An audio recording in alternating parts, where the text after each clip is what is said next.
Olá pessoal, espero que estejam todos bem. Na videoaula de hoje nós vamos trabalhar as funções inorgânicas, né, no contexto da correção da nossa prova que ocorreu ali no dia 22, né, de setembro. Então, vamos lá para as questões da prova. A primeira questão da FGV diz o seguinte: alguns compostos, quando solubilizados em água, geram uma solução aquosa que conduz eletricidade. Dos compostos abaixo, formam solução aquosa que conduz eletricidade. Bom, o que nós sabemos? Conduz eletricidade somente aqueles compostos que ou são formados por íons ou sofrem o processo da ionização quando dissolvidos em água, né? Quando temos uma substância iônica, ela sofre a dissociação iônica em solução aquosa, certo?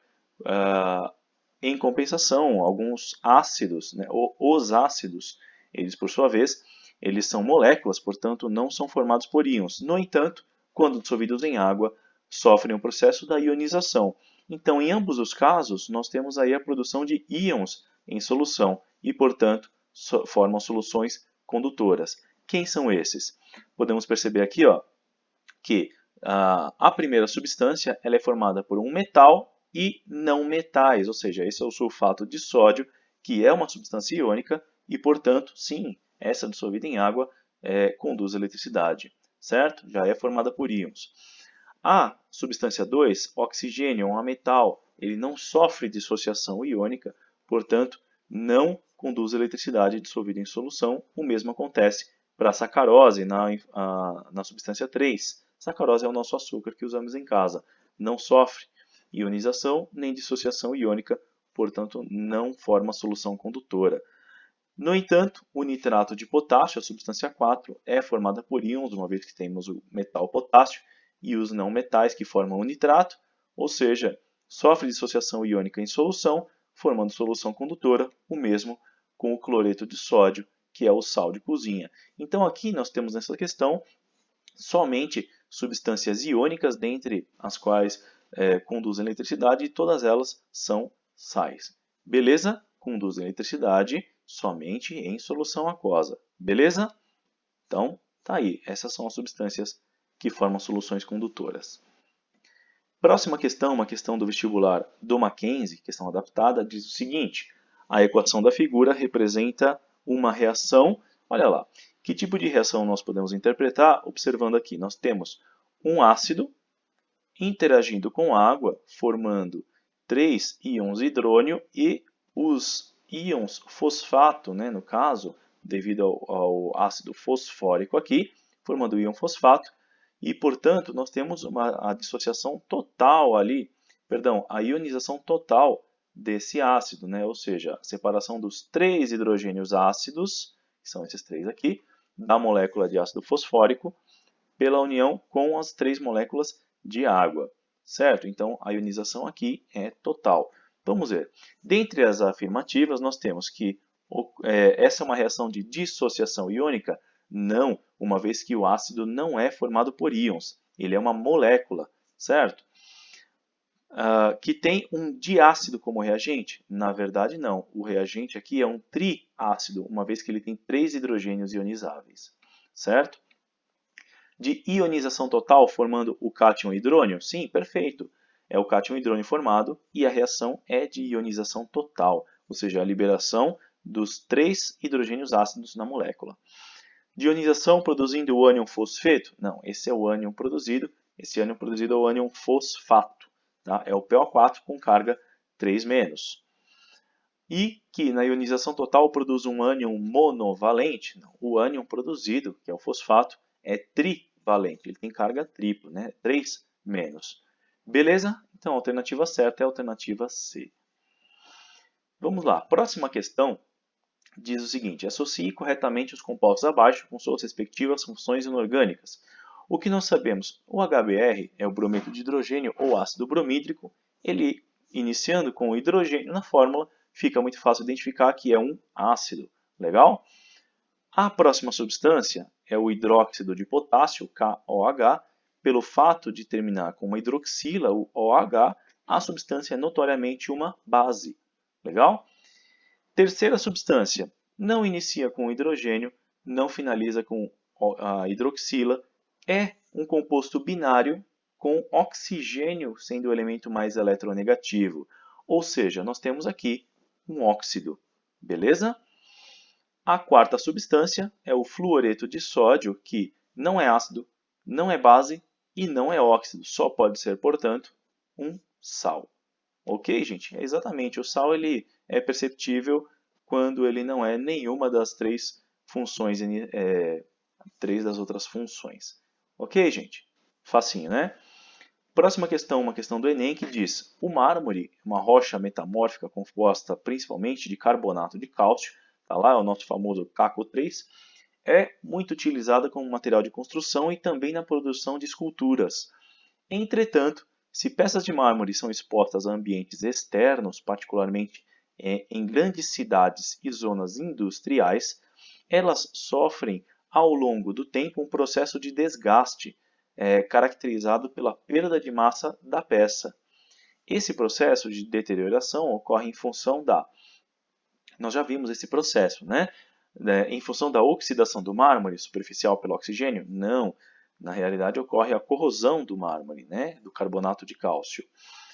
Ocorre a decomposição do mármore pela radiação solar? Também não. Não é a radiação solar responsável pelo processo de deterioração desses monumentos, dessas estátuas, né? Pela reação do carbonato de cálcio. Onda de choque provocada por ruídos externos? Também não, né, gente? Os ruídos externos não provocam esse tipo de reação química, ok? Abrasão por material particulado presente no ar. Teria sido necessário muitos e muitos milênios para que a abrasão pudesse deteriorar o mármore tão rápido quanto acontece hoje em dia. Então, descartamos mais uma alternativa. E a alternativa certa é a acidez da chuva que cai sobre a superfície da peça, né? Uma vez que a reação do ácido sulfúrico presente na chuva ácida com o carbonato de cálcio do mármore produz o sulfato de cálcio, água e gás carbônico. Essa é a reação de deterioração do mármore através da reação de carbonato de cálcio com o ácido da chuva ácida. Beleza, gente? A alternativa certa é a E. Próxima questão é adaptada da Federal de Minas Gerais, que diz: considere certa quantidade de água e suco de limão misturados contida em um copo. Analise essas três afirmativas concernentes a esse sistema.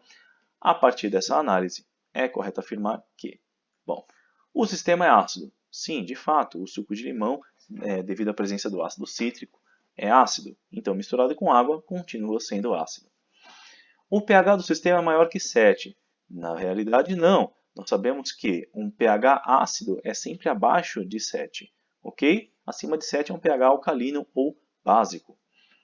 No sistema, a concentração dos íons H+, é maior do que a dos íons OH-, né? A concentração de íons hidrogênio é maior do que a concentração dos íons hidroxila. Sim, de fato, se o pH é ácido, temos mais hidrogênio do que hidroxila no equilíbrio químico. Beleza? É isso mesmo.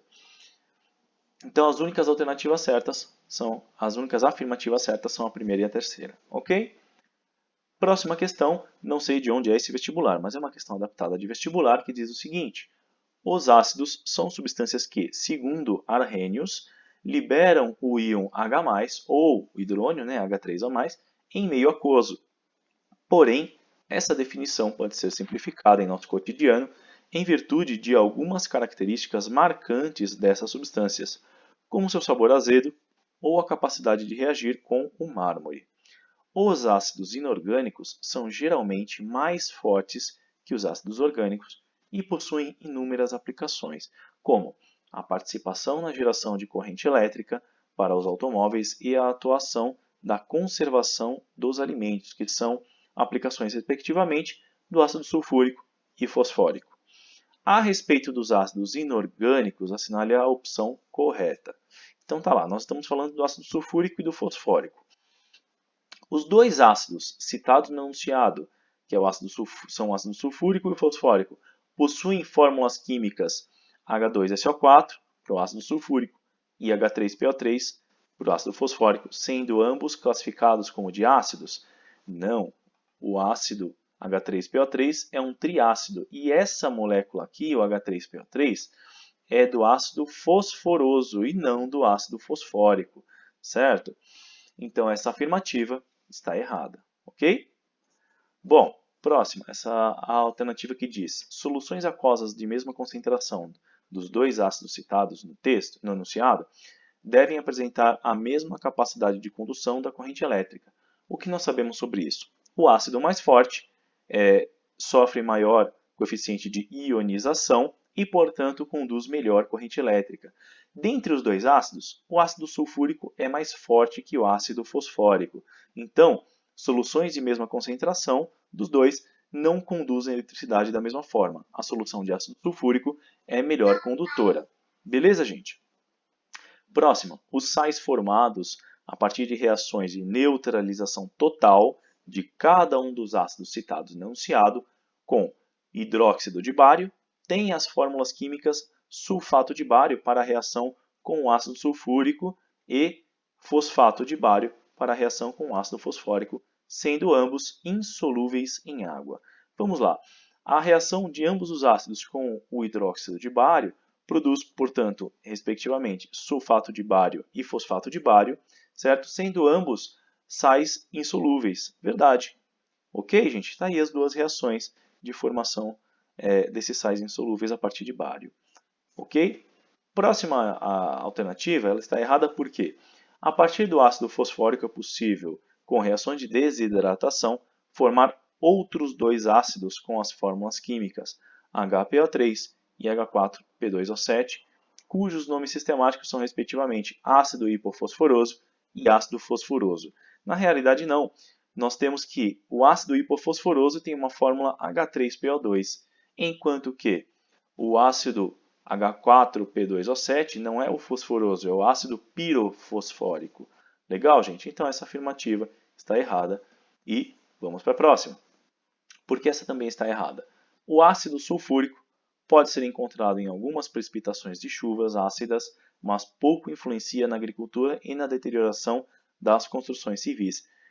Errado, porque na verdade a chuva ácida ela prejudica a agricultura e sim provoca deterioração gradativa, né, ao longo do tempo, conforme expostas essas construções à chuva ácida. Certo, gente?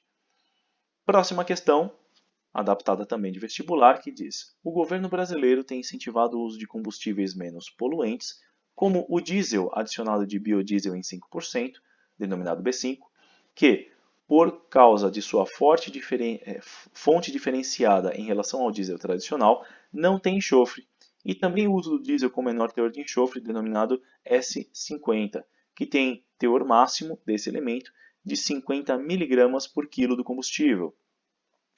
O uso desses combustíveis tem como objetivo diminuir a poluição ambiental, principalmente pela diminuição do lançamento de enxofre e seus compostos na atmosfera.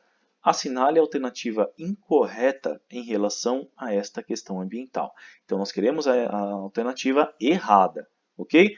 O enxofre sofre oxidação durante a queima do combustível no motor, gerando dióxido de enxofre gasoso. Sim, é exatamente isso que acontece. Portanto, como essa alternativa está correta, ela não é a nossa alternativa certa, certo? Queremos a incorreta.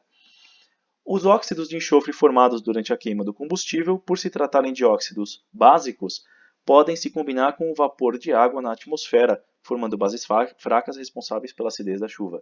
Gente, seria impossível um óxido básico formar base e formar chuva ácida em seguida, certo? Ou seja, essa afirmativa não é nem ao menos coerente, portanto, é essa que nós queremos, essa é a nossa alternativa incorreta, ok? O SO2, o dióxido de enxofre, formado na combustão do diesel, pode se oxidar a trióxido de enxofre na atmosfera, que em contato com a umidade pode gerar ácido sulfúrico. Verdade? Então essa também não é a nossa questão de interesse, nós já achamos a questão correta. A chuva ácida tem origem sulfúrica, é prejudicial para o meio ambiente, pois contribui para a dissolução de materiais carbonáceos, como recifes, corais e monumentos históricos, e também influencia na agricultura, diminuindo a biodisponibilidade do íon cálcio, né, o cálcio 2+, uma vez que forma o sal sulfato de cálcio pouco solúvel. Verdade? O sal sulfato de cálcio é pouco solúvel. A chuva ácida de origem sulfúrica é prejudicial para o meio ambiente, tá? Ela contribui para a dissolução de materiais carbonáceos como o mármore, como nós vimos, também interfere negativamente nos sistemas ecológicos, tais como os aquáticos, deteriorando recifes, corais, né, que são alguns monumentos históricos naturais, formações naturais, e também os monumentos históricos construídos pelo ser humano. Tudo aqui está correto, portanto, essa não é a nossa alternativa certa. Última, a transformação do enxofre elementar em dióxido de enxofre é uma reação de oxirredução que ocorre com a redução do oxigênio e oxidação do enxofre. Correto? Portanto, não é a nossa alternativa de interesse. Ok, gente? Bom, espero que tenham entendido, espero que tenham gostado. Até a próxima videoaula e que a força esteja com vocês. O restante das questões da prova nós corrigimos na aula online. Valeu, gente. Até a próxima.